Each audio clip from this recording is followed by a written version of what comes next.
So today I'm gonna teach you guys how I made my own business partnering with Lime Scooters.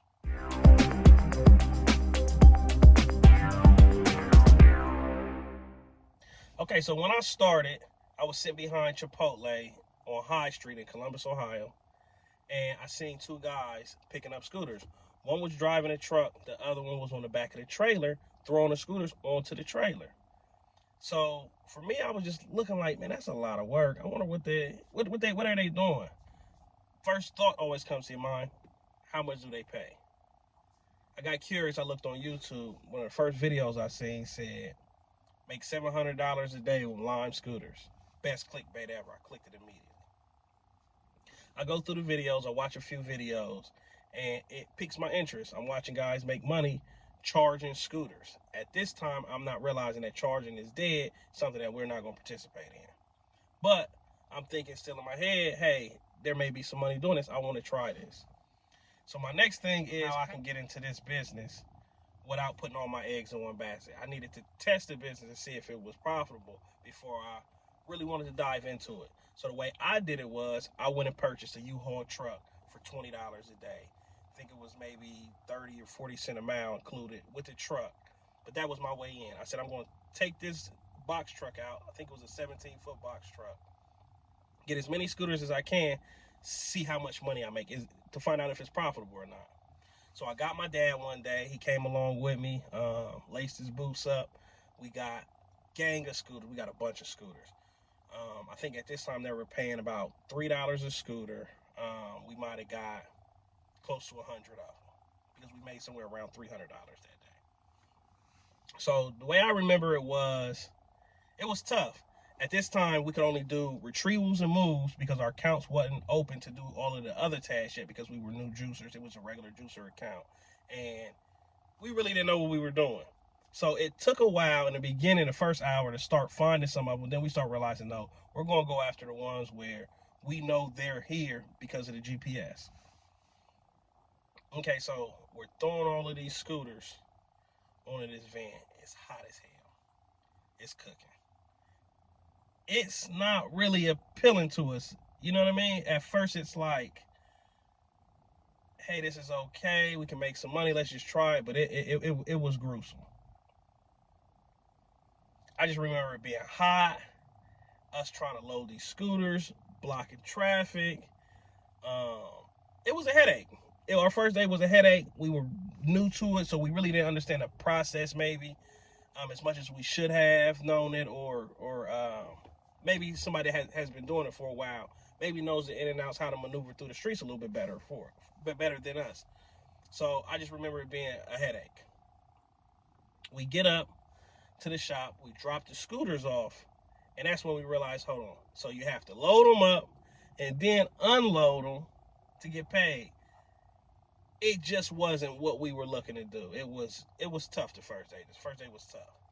But the gem inside of all of this is I met somebody who works at the warehouse that gave me information on becoming a logistics partner. So after I learned about the logistics partner opportunity, I reached out to my operations manager here in Columbus and was able to sit down with him. He told me about it, gave me all the ins and outs. Um, so to become a logistics partner, you have to have all of your business requirements in order: legal business entity, EIN number, federal tax ID, your business insurance, and meet all state requirements that whatever market your state is in requires. Then you can go through the process of becoming a logistics partner. Logistics partner is just a company that comes in and does tasks for Lime that they can't complete. Helps keep the system flowing. Okay, so when I started around the summer of 2022, maybe around June-ish. It took about 3-week process to get my entire business set up and get the contract signed with Lime to be official logistics partner. So the process was relatively fast. They got through it pretty fast. And I figured out I could hire employees under my company to work for me doing these tasks. So initially when I first started, there were 3 LPs total in Columbus. And a lot of times I find myself the only person in the field out there working. At this time, it's summertime. The market's crazy. There's hundreds of swaps out there every day. It was easy to go out there and do 200 swaps. At this time, I think they paid around $3 a swap. So it's that $600 for the day. And it usually take me anywhere 8 to 10 hours to complete those 200 swaps. For me, that was a good pay to kind of get my business a kickstart, get it going, and bring money in to expand and grow my business. So one thing I learned is that a lot of the LPs never read the contract. A lot of the LPs assume, hey, this is a partnership, but I'm still an employee for Lime. No, you're not. You have your own company. You operate your own company in a partnership with Lime. Lime provides your company with the task to work, and you guys go out there and complete it. So once I realized I could hire employees under my company, my next step is, how do I expand this business? How do I grow this business from Columbus to the next city, the next city, the next city? So when I started initially, it was just me working. I was pretty much working by myself. My dad used to come along. He had his own account, so he worked a little bit too. But during the summertime, it's so busy, no one or two people can cover an entire market. You need a team of people who can cover an entire market and keep the task fulfilled. So as I started to grow, I started hiring people, different people around me, different people I knew, people who I knew were really good workers and could get out there and get this thing done. One of the best things I ever did was to grow a team and show Lime that I can be productive, my company can be productive, and make this thing happen. For me, it was good because it allowed me to go out into different cities and expand my business into these markets and help my business. So initially, the first place I got to go was Cleveland. They needed help in Cleveland, just keeping up with some of the tasks, but they also needed help in Grand Rapids, Michigan. So in my head, I talked with the coordinator and said, hey, listen, I'll go to Cleveland and Grand Rapids if you can add Detroit onto my account, right? At this time, Detroit was really busy. They had a lot of tasks out there. There's a lot of money to be made, but I didn't understand the dynamic, thinking that all cities were the same. They're not. Every market's going to be different. Some of them's going to be profitable. Some of them's not going to be profitable. You have to determine what it looks like for your business and if it's worth going into that market. So I went up to Cleveland first. I was there for a few days, instantly realized, hey, this isn't profitable from a company standpoint. Maybe as a juice or somebody looking to make some extra cash for the weekend, this may be good for, but from a company's point of view, this is me operating in the red at all times. I can't do it. But the shining light out of me going to Cleveland was I met one of my best workers from Cleveland. This guy, he goes to Detroit, comes down to Columbus and helps out. Really good guy, works his butt off. One of the good things that I found in Cleveland, and he's still able to complete tasks in Cleveland and help out there when there are tasks available. I drove from Cleveland over to Detroit. Realized instantly Detroit gets backed up, but Detroit's a really small market in the sense of they only have a small amount of scooters in their market because there's so many other scooter companies there as well. But their ridership is really strong, which causes their scooters to need to be serviced very often. So the element there just really didn't work for my business and what I was trying to do. And they already had a few LPs there that were doing pretty good. And I kind of would have just been in the way. And sometimes you got to realize that, hey, I'll come back when it's a good time for my company to be there. From Detroit, Michigan, we went over to Grand Rapids. Now, when I started in Grand Rapids, I think there were only one or two other LPs, but Grand Rapids has an exclusive contract with their city that only allows for Lime to operate as a scooter company. No, there are no other EV companies in Grand Rapids but Lime's. So Lime's just crazy busy in Grand Rapids, and there's a lot of work to be done. So when I was asked to go out and help in Grand Rapids, I drove my car out there, stayed out there for a few weeks. My dad went out there with me. Hired 3 guys, kind of to get the market a little kickstart. Once I hired, then some of the other LPs start hiring people. They bring on other LPs. But now I have a stable part of the Grand Rapids market. Keep this in mind. It's not about you trying to attack the whole entire market. You just want to set up a team inside of your market that will help out in the market, that will bring productivity in the market. It's never going to be a time where you're exclusive and you just have the whole market, it's just your team. That's a rare situation that I'm not even familiar with. But you just have to know your market and know when and where it's going to be profitable for you. So from Grand Rapids, I found myself in kind of a small bubble to where it seemed like I couldn't really expand any further and go any further. So me being a business owner, saying, hey, I have to do what's best for my business, what's best for me and my people. I can foresee that the winter's coming. I need to start expanding out to some other cities to see if we can come help out for this for the winter time to make sure that my guys can continue to work. So one day I just got frustrated with everything and said, hey, listen, it's my business. I gotta make this work. It's up to me. I took whatever cash I had at the time, packed my dad up. We got in a Honda. We said we're gonna drive around the entire country. We're going to every city that Lime's in and provide my company service to help in their market. You know, in my head, somebody's gonna need help. Somebody's gonna let us in. So we started heading east first. We went out to Washington, D.C., got to meet with some people from their team, exchanged numbers, but it never really went anywhere after that. And you're going to get that. You're going to get some yeses, you're going to get a bunch of no's, but if you keep pushing, eventually you'll get to where you want to be in this business. From Washington, D.C., we rode over to New York. Best move I can say I ever did in this business, which is going out and trying it, seeing if they'll let me in, right? When I got to New York, I met with the operations manager there. They just so happened to be there. We had a great conversation. They put me in contact with the people who could get me into that market. A few days later, I drove down to Miami, met with them. Everything went amazing. Said, you know what? We got our first city. We need to stop here and focus on New York. Figure it's an amazing city, big city. Let's focus all of our energy here. I learned really quickly that it's not just about focusing your energy in one spot. It's about getting one spot taken care of, situated, and then going to the next spot. But not staying focused on one spot so long that it consumes your entire business. Here you want to be able to grow and keep moving, set up your team, and just keep kind of progressing.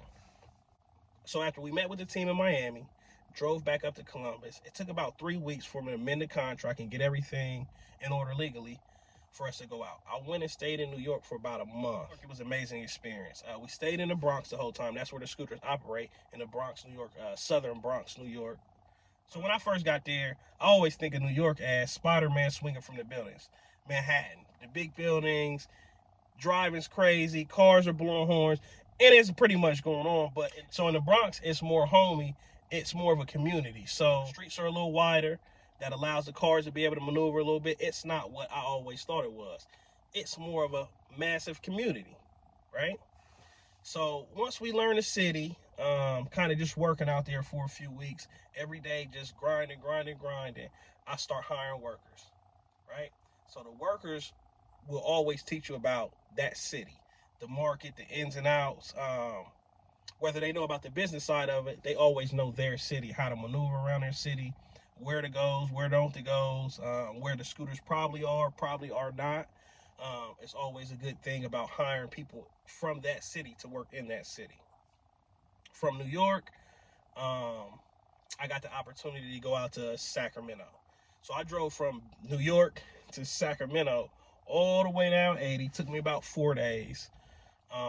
Just kept chipping away at it till I got there. In Sacramento, the biggest thing I learned was market timing.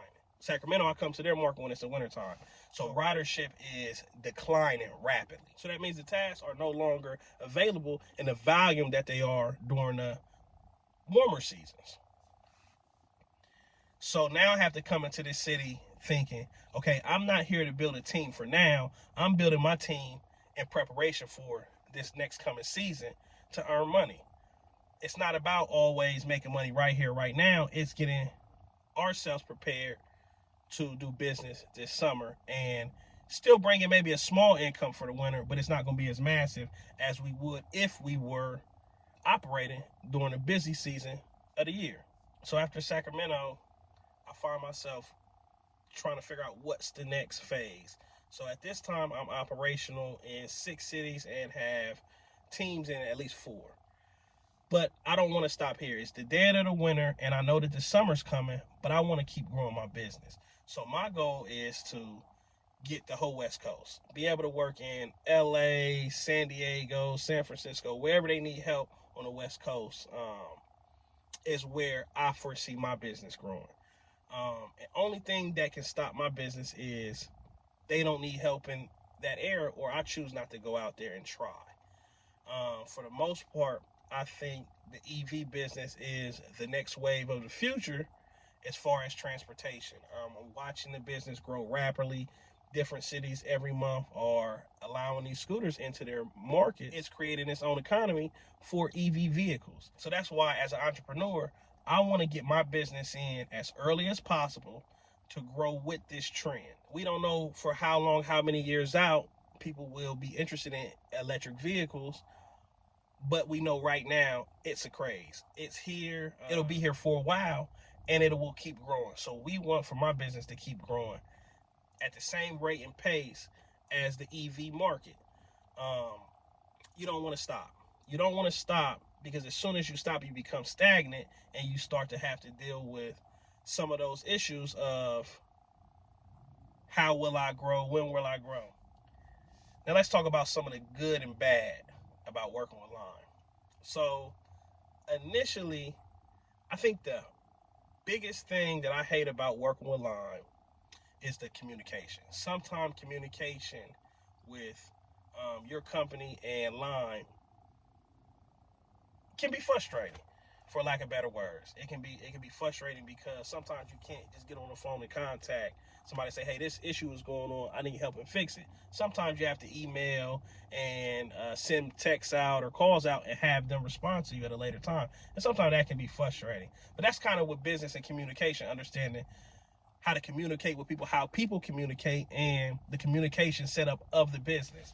Coming into that, if I'd have known that a little bit better, maybe it wouldn't have been as frustrating.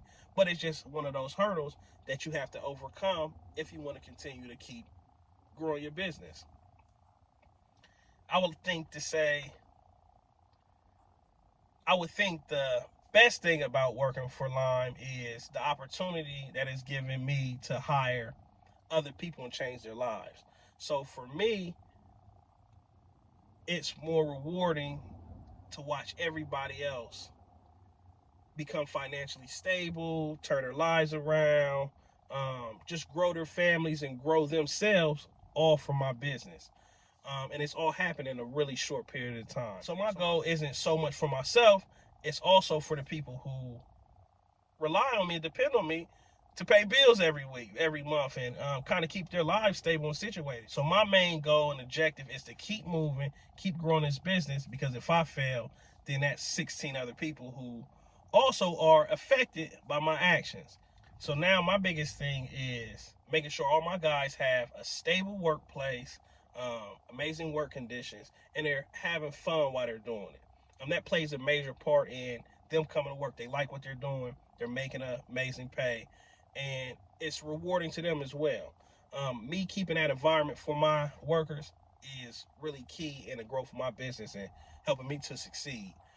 Um, where do I see my business going in the next few years? Well, I'm hoping to be in every market as possible over the next few years. So I'm currently operating in 6 markets and have teams in 4 of them. I'm hoping to be in at least 10 cities with teams by the end of the summer. It's my goal for the upcoming future. Um, as we go on throughout the years, I'm hoping to be able to expand into some different countries. Australia has some amazing markets. The UK has phenomenal markets. Lime is everywhere. Lime is worldwide. So I'm hoping to grow my business over the next 5 years into some of these foreign markets and turn my business from being just a national to an international business. So if I could give one piece of advice to somebody that's looking to get into the scooter business, I would say look at your numbers. Make sure that your market is profitable. Don't put all your eggs in one basket. Don't go out buy a bunch of equipment and then see if this works, because if not, you're just stuck with a loss, a bunch of equipment that you can't use.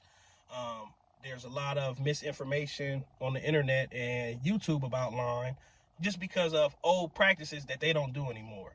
I see a lot of people online talking about charging Lime scooters.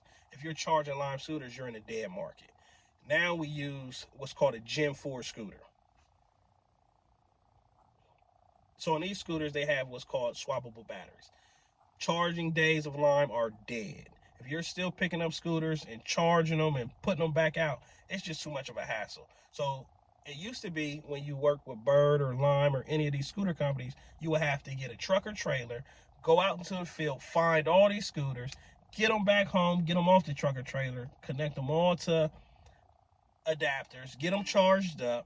From there, you would have to get them back on the truck or trailer, drive out to the drop-off destinations, and then get them all dropped off. It seemed to be a lot of work. I never participated in that, but I know a lot of guys that like doing it. There were a lot of pros and cons of it, from my understanding, but that day is dead. So now we pick batteries up from the warehouse, take the new batteries out into the field, swap the old battery with the new battery, and bring the old batteries back to the warehouse. Easy, simple. So if you're trying to get into this business, I would say give yourself a full month of going out there every day, completing tasks to see what the potential earnings are in that market. And if it's profitable to you and something you feel like is something you can grow in as a business, I would say give it a try. And that's how I made a business partnering with Lime Scooters.